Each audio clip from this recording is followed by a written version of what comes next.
Hello traders.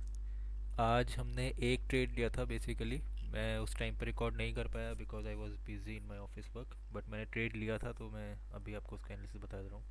हमारा वही था कि 220 के अराउंड जो रेंज बनती है उसके ब्रेकआउट पे हम ट्रेड करते हैं। तो यहाँ पे 220 के अराउंड ये कैंडल थी। यहाँ पे एक ब्रेक था, यहाँ पे नहीं लिया, यहाँ पे मैं ट्रेड इनिशिएट किया था। और इसका आइडियली टारगेट पहले मेरा यहाँ तक का ही था, रेजिस्टेंस तक का था।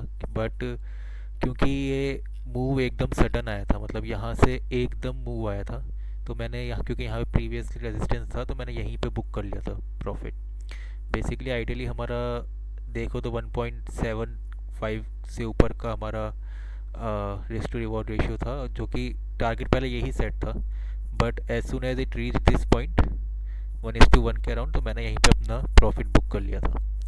तो मैं एक बार ट्रेड दिखा देता हूँ आपको। दिस इज़ द ट्रेड हमने यहाँ पे लिया था। 23 पॉइंट्स का प्रॉफिट हुआ। क्वांटिटी कम थी क्योंकि प्राइस ज़्यादा था, और हम 1 लाख की कैपिटल से ही ट्रेड कर रहे हैं, तो सारा नहीं लगा था। अराउंड 50,000 कैपिटल यहाँ पे इन्वेस्ट हुई थी।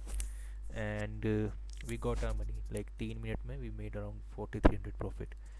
तो यहाँ पे क्या किया जा सकता था? फर्स्टली टारगेट यहाँ तक का था, यस, पूरा टारगेट तक स्टे करना चाहिए था ट्रेड में। बट ये एकदम सडन मूव था, मतलब जैसे ही मैं ट्रेड लिया वैसे ही 5 7 10 पॉइंट ऐसे ही ऊपर बढ़ना शुरू हो गया और बढ़ता जा रहा था। तो इमीडिएटली मैंने उसको ट्रेल करना स्टार्ट कर दिया। ये यहाँ तक गया, फिर ट्रेल करते हुए इसने मेरा ट्रेलिंग स्टॉप लॉस हिट कर दिया।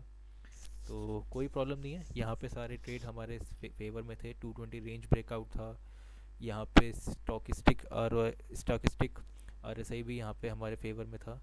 एंड यहाँ पे रेजिस्टेंस था। उसके बाद रेजिस्टेंस यहाँ से काउंटर ट्रेड इसलिए नहीं लिया क्योंकि बिकॉज इतनी बड़ी कैंडल बनी थी, प्लस यहाँ पे टाइम बचा नहीं था।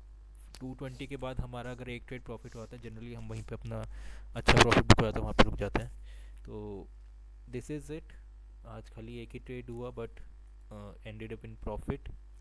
प्रॉफिट से मतलब नहीं है, प्रोसेस से मतलब है। तो यहाँ पे वही लिखा है, 220 setup, quick move to the last swing and so trailed.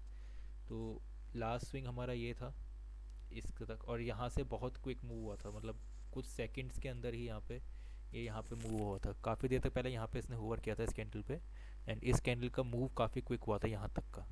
ये वाला जो बचा हुआ मूव है ये थोड़ा टाइम बाद आया, यहाँ तक का मूव काफ़ी क्विक हुआ था, तो वी इमीजिएटली ट्रेल्ड। तो दिस इज़ इट। आज सुबह से मार्केट देखेंगे तो अच्छा था। मार्केट ने यहाँ पे CPR का सपोर्ट लेके वी वेब को ब्रेक करके इसने रेजिस्टेंस को हिट किया, बट यहाँ पे हम अवेलेबल नहीं थे स्क्रीन पे, तो we didn't take the trade.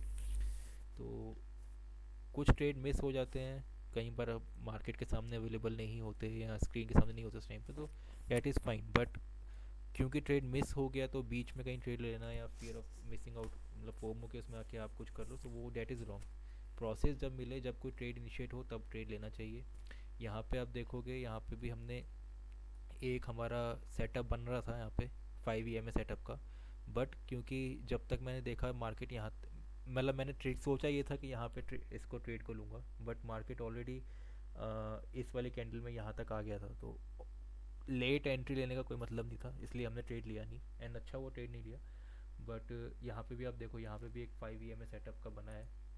ये हमने ट्रेड लिए नहीं है, ये हम प्लान कर रहे थे ट्रेड का, बट बहुत जल्दी मार्केट का मूव आ गया, सो वी जस्ट लॉस्ट। ये देखो, ये आपका कितना अच्छा यहाँ पे हमारा सेटअप बना है।